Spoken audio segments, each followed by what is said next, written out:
প্রিয় দর্শক, শুভ সকাল। আপনাকে আজকে একটা বিষয় শিওর না করলেই নয়।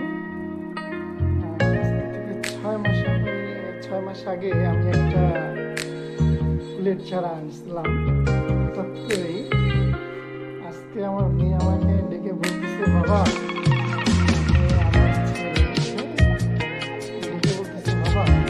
দেখো না, যে আমরা ফুলের চারা ছিল না, ওটা ফুল হয়ে গেছে, ফুল আসছে।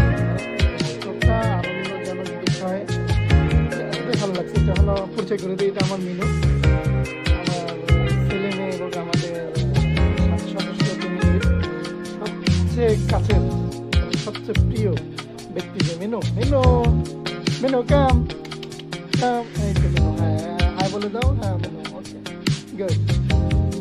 আর আমার পাখি ছিল লাভবার্ড। তো বন্দি কোনো কিছুই আমার ভালো লাগে না, কারণ হঠাৎ করে পাখিকে আমি ছেড়ে দিয়েছি আজকে সকালবেলায়। পাখিটাকে ছেড়ে দিয়েছি, পাখি দুটোকে লাভবার্ড আমি রাখিনি, কারণ তারা আসলেই আমাদেরও যদি কেউ বন্দি করে রাখে তাহলে বিষয়টা অন্যরকম লাগে, এই জন্য আমি ছেড়ে দিয়েছি। আর আমার মিনু মাছ খেতে খুব ভালোবাসে। এই তো খাওয়া দাওয়া শেষে এসে এখানেই ঘুমাচ্ছে নিশ্চিন্তায় আমার লাভবার্ড পাখির খাঁচার উপরে। আপনাদের দেখাচ্ছি আমি কতটি রজনীগন্ধার চারা নিয়ে আসছিলাম। এর মধ্যে লাল, সবুজ, নীল 3 কালারে নিয়ে আসছিলাম। এর মধ্যে একটা গাছে হঠাৎ করে দেখা গেল যে ফুল আসছে। আপনাদের দেখাই, অন্যরকম অনুভূতি আছে। 6 মাস যত্ন করার পর যখন দেখবেন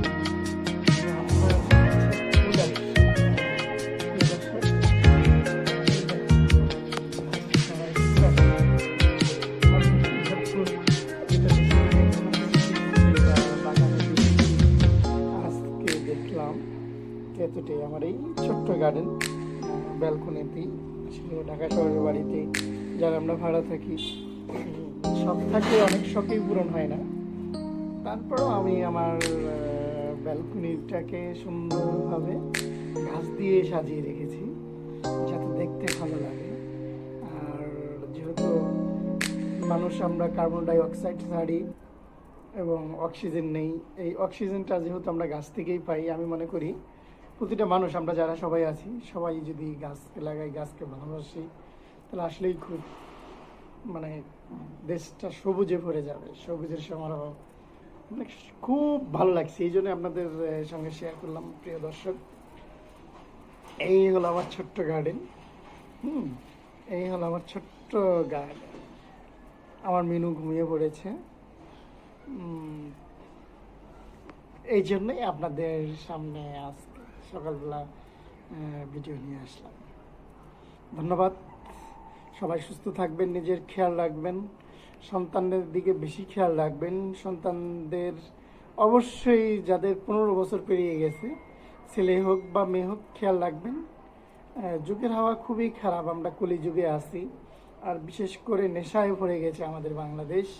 এই জন্য সন্তানদের দিকে বেশি করে খেয়াল রাখবেন। সন্তানটা কোথায় যাচ্ছে, কার কাছে যাচ্ছে, কার সাথে মিশতেছে, এটা খেয়াল রাখতে হবে আপনাদের। শুভকামনা রইল। আসসালামু আলাইকুম।